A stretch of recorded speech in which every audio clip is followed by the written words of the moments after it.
और इस टूर्नामेंट के संरक्षक जी गुरुजी विमल चंद पोखरियाल जी और सह संयोजक श्री यशपाल जी और आज इसी क्षेत्र की मिट्टी से जन्मे हुए और जो आज योग रूप में हम सब लोगों के बीच में प्रकट हुए हैं, ऐसे स्वामी सोहनदास जी और विद्यालय के प्रबंधक श्री अध्यक्ष श्री शिषपाल जी, प्रबंधक श्री पद्मेंद्र जी और मेरे क्षेत्र में प्रतिनिधि के रूप में मेरे साथ मेरे पत्नी के रूप में काम कर रही पूर्व जिला पंचायत सदस्य मुन्नी ध्यानी जी, इस क्षेत्र के बहुत ही सामाजिक कार्यकर्ता सतपाल जी और यहाँ पर उपस्थित तमाम ग्राम प्रधानगण, क्षेत्र पंचायत सदस्यगण, क्षेत्रवासी और मेरे छोटे भाई बहनों, आप सब लोगों को आज ये टूर्नामेंट का जो कार्यक्रम हुआ है, आपको बहुत बहुत बधाई, बहुत बहुत शुभकामनाएं और आप सबकी तरफ से विद्यालय परिवार का बहुत बहुत धन्यवाद कि आप बहुत अच्छा आयोजन यहाँ पर करते हैं। और मैं समझता हूँ कि अपने जो दिवंगत आत्माएं हैं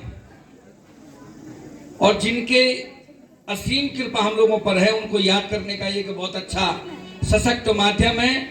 इससे हमारे दो प्रयोजन सफल होते हैं, एक दिवंगत आत्मा को श्रद्धांजलि देने का भी और दूसरा हमारे जो नई पीढ़ी है, नई पौध है, उसका मार्गदर्शन करने का भी कि क्षेत्र में बढ़ने के लिए आपको किस मार्ग से आगे बढ़ना है, चाहे खेल हो, चाहे शिक्षा हो, चाहे किसी भी मार्ग से हो, इसकी प्रेरणा देने का काम भी आयोजन करते हैं। इसलिए मैं आप सब लोगों का बहुत बहुत धन्यवाद करता हूं। बहुत, क्योंकि मैंने अभी जाना भी है, गौलीखाल जाना है, लेकिन वैसे मुझे कहा कि संक्षेप में बोला, मैं संक्षेप में बोलूंगा। लेकिन जहां तक विद्यालय की बात है, मैं जिस दिन से भी आपके सेवक के रूप में इस क्षेत्र से चुना गया, सबसे पहली प्राथमिकता मेरी शिक्षा और सड़क थी।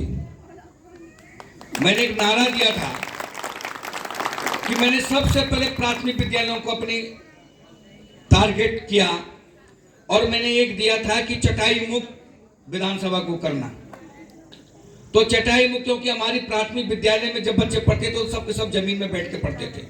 और आज में शायद कोई विद्यालय होगा, वो भी उसकी गलती से होगा या वहां के किसी जनपद ने बोला नहीं होगा, नहीं तो मैं दावे के साथ कह सकता हूं कि कोई प्राथमिक विद्यालय आज चटाई में नहीं बैठ रहा है। सबको मैंने परिचय दिया। ऐसा ही मैंने फिर एक अभियान चलाया कि जो हमारे इंटर कॉलेज हैं, अगर उनमें कोई विशेषकर शासकीय विद्यालयों में संसाधन कम होते हैं, उनको फर्नीचर की बहुत बड़ी कमी थी, क्योंकि सारा पैसा उनको ये तो फीस के माध्यम से या किसी अनुदान के माध्यम से व्यवस्था करनी पड़ती थी। मैंने सारे विद्यालयों को फर्नीचर उपलब्ध कराया ताकि मेरे छोटे भाई बहन कहीं जमीन में न बैठे या भाव में न रहे। और इसी तरह से मैंने एक अभियान चलाया था। तब तक कोरोना आ गया, क्योंकि मेरे एक अभियान था, कोरोना आ गया क्योंकि 1.5-2 साल हम लोग व्यवस्था नहीं कर पाए। लेकिन मैंने प्रयास किया कि पूरे के पूरे जितने हमारे विद्यालय इंटर कॉलेज, उसको ई लर्निंग के माध्यम से जोड़ने का काम मैंने किया और ई लर्निंग के माध्यम से आपके विद्यालय को भी मैंने प्रोजेक्टर और कंप्यूटर दिए। यह अभियान कब है?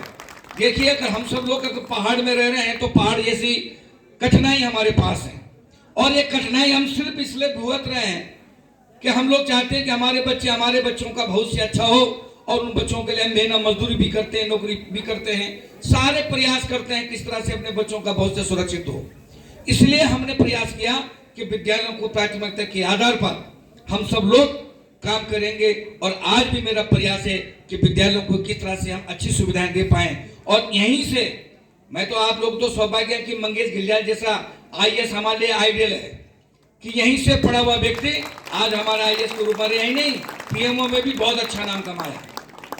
तो इसलिए हम सब लोगों का ऐसा नहीं है, और विशेषकर मेरी माता और बहनों से भी निवेदन है, हमारे यहाँ एक बहुत सारी एक बात है कि यहाँ से बच्चे उठाए रामनगर, कोटद्वार, देहरादून ले गए, और सब कहते हैं कि वहाँ हम पढ़ाई के लिए ले जा रहे हैं। मैं दावे के साथ कह सकता हूँ कि आपको जो लोग पढ़ा रहे हैं, जो शिक्षक पढ़ा रहे हैं, उनकी क्वालिफिकेशन, उनकी योग्यता उन विद्यालयों, उन जो जो प्राइवेट स्कूल में पढ़ा रहे हैं उनसे जो बढ़िया योग्यता है और वो आपको बहुत अच्छी तरह से पढ़ा सकते हैं।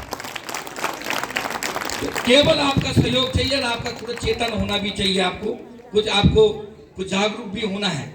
तो मेरा निश्चित रूप से यह है कि हमारा विद्यालय के माध्यम से अगर विद्यालय अच्छे हैं तो हमें समझता हूं कि आप अपने बच्चे को रोटी मत दो, कपड़ा मत दो, जमीन मत दो, लेकिन आपने अगर अच्छी शिक्षा दे दी तो मैं आप भी जान सकते हैं और मेरा भी दावे के साथ कह सकता हूं कि वो सारी की सारी सुविधाएं अगर पढ़ा लिखा होगा, कामयाब होकर वो सारी की सुविधाएं अपना आप जुटा सकता है।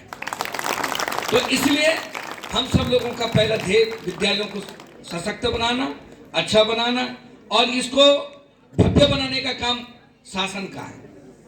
अच्छी बिल्डिंग हो, उनके लिए सुविधाएं हो, लेकिन इनको दिव्य बनाने का काम जो होगा वो हमारे शिक्षक गणों का है। और मुझे लगता है कि यहाँ शिक्षक गण पांडे जी के नेतृत्व में बहुत अच्छी तरह से पठन पाठन कर रहे हैं।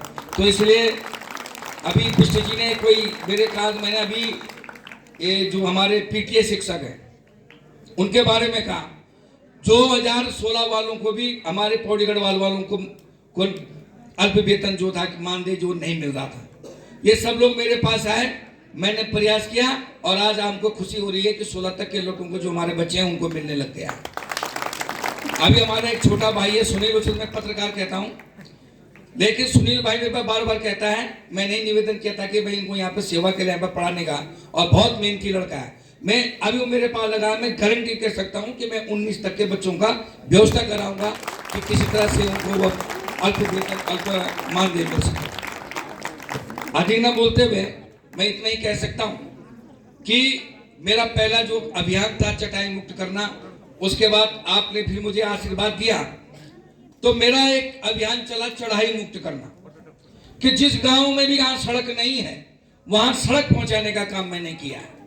लेकिन दुर्भाग्य की बात है, केवल इस विकास खंड में, इसी विकास खंड में 10 सड़कें ऐसी हैं कि जहां मैंने सड़क दे दी है लेकिन लोग उसको काटने नहीं दे रहे, कोई जमीन नहीं दे रहे। देखिए, बिना समर्पण का विकास नहीं हो सकता। विकास के साइड इफेक्ट्स भी होते हैं, किसी के घर में मिट्टी भी जाएगी, पेड़ भी टूटेगा, हो सकता है उसके रास्ते भी बंद हो, कहीं पानी की लाइनें भी व्यवस्थित नहीं हो पाएंगी, ये सारे नुकसान भी होते हैं। लेकिन एक बार अगर सड़क गांव में चल गया तो सारा का सारा विकास अपना दौड़ के आपके गांव में आएगा, ऐसा मेरा विश्वास है। इसलिए आप लोगों से निवेदन है कि सड़क मैं दूंगा लेकिन जमीन भूमि आपने देनी है। बहुत सारे लोग मेरे पे समय गए, लेकिन जहां भी पता चला कि कोई ना कोई उसमें टांग अड़ाता है।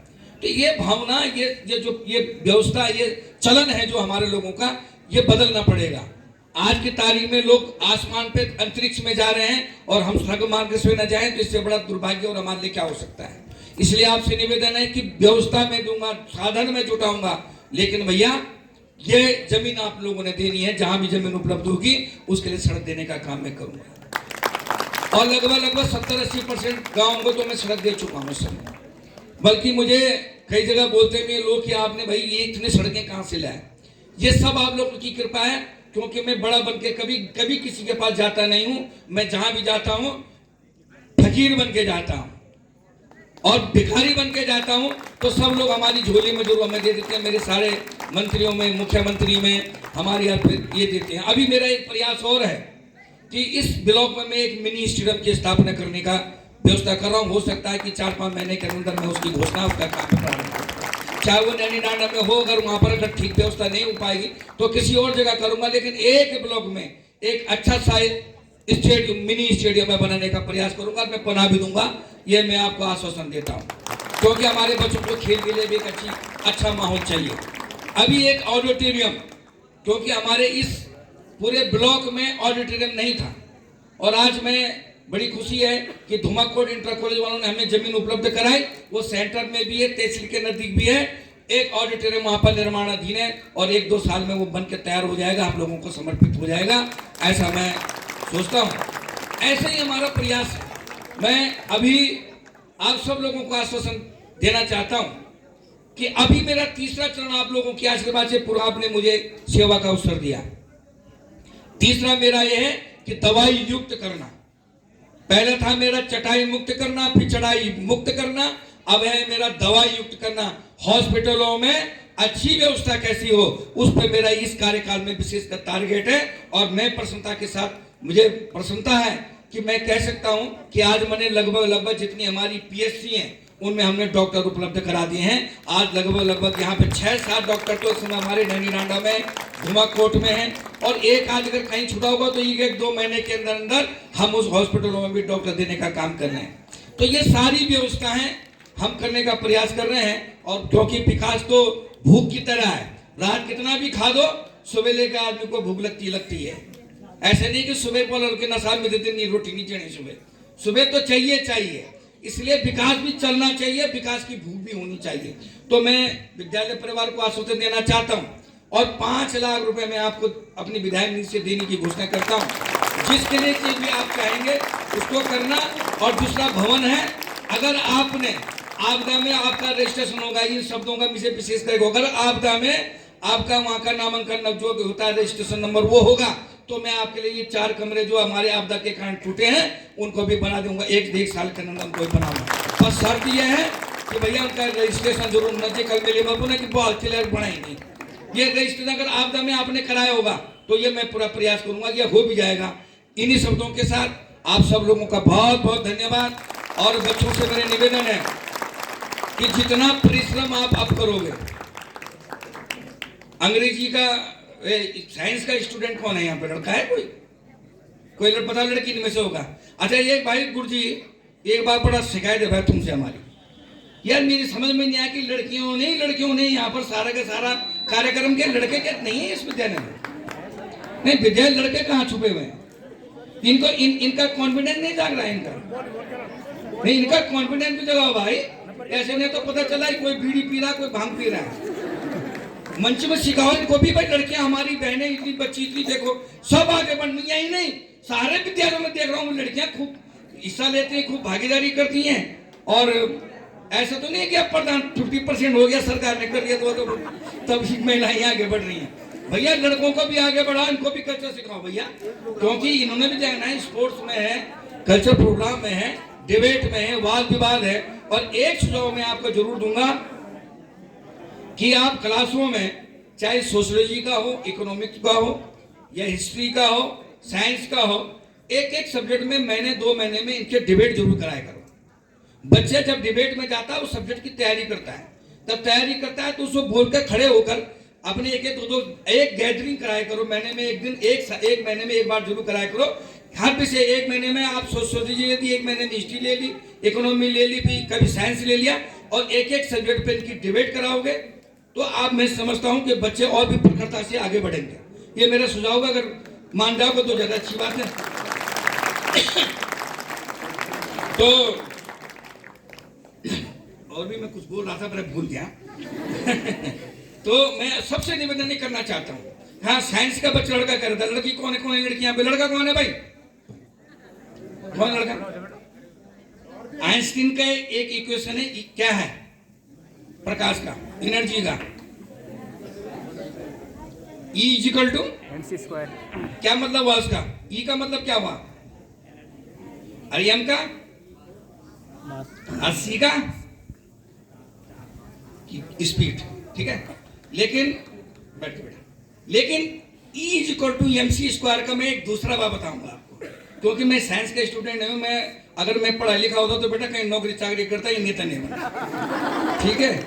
इसलिए E = mc² का एक बात है। E हमारी जो मैंने एक डेफिनेशन है, E = आपका है एजुकेशन, और M क्या है? मेंटली आपका स्टेटस क्या है, इनटू C करेक्टर²। यानी इसमें करेक्टर ऐसा है कि अगर आपका अच्छा करेक्टर है तो एनर्जी आपकी बहुत आगे बढ़ जाएगी। इसलिए अपने जीवन में अगर आप करते हो तो सबसे पहले आचार होना चाहिए। अगर आपका आचरण अच्छा है तो आपकी एनर्जी अपने आप आगे बढ़ जाएगी। तो मेरे सबसे निवेदन है कि बच्चों को विशेषकर आचार की शिक्षा जरूर दिया जाए, और ये जरूरी है क्योंकि हमारा समाज जिस तरह से दूषित हो रहा है। और आप तो सौभाग्यशाली हैं बच्चे, मैं नीचे देखता हूँ, मैं रामनगर देखता हूँ, कोटद्वार देखता हूँ, देहरादून देखता हूँ, वहां के बच्चे इस समय 50% लड़के जो हैं सबके सब नशेड़ी और इसमें की हो रहे हैं और अपना जीवन तबाह कई सुसाइड कर रहे हैं। मेरे साथ की एक क्लासमेट लड़की लेक्चरर है, टीचर, उसका लड़का बीटेक कर रहा था और वहां वो नशे की लत में पड़ गया और लास्ट में उन्हें सुसाइड किया। तो लास्ट में आदमी के एक एक दो दो बच्चे हैं।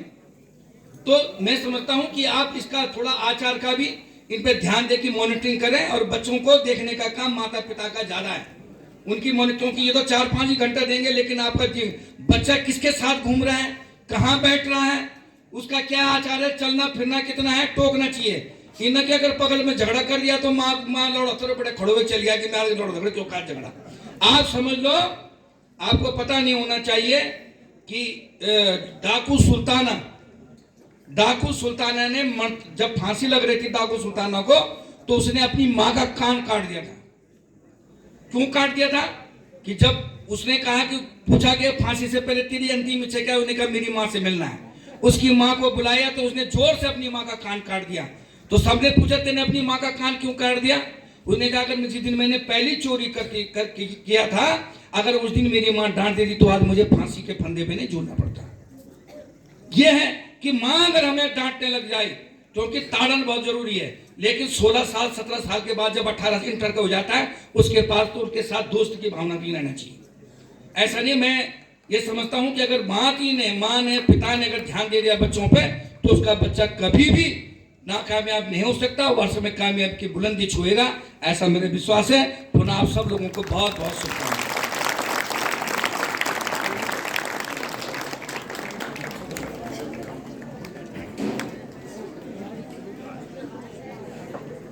धन्यवाद माननीय विधायक जी, और आपका आशीर्वाद और सहयोग हमेशा इस क्षेत्र को मिला है, हमारे विद्यालय को मिला है। मैं पुनः आपका बहुत बहुत अभिनंदन करता हूं।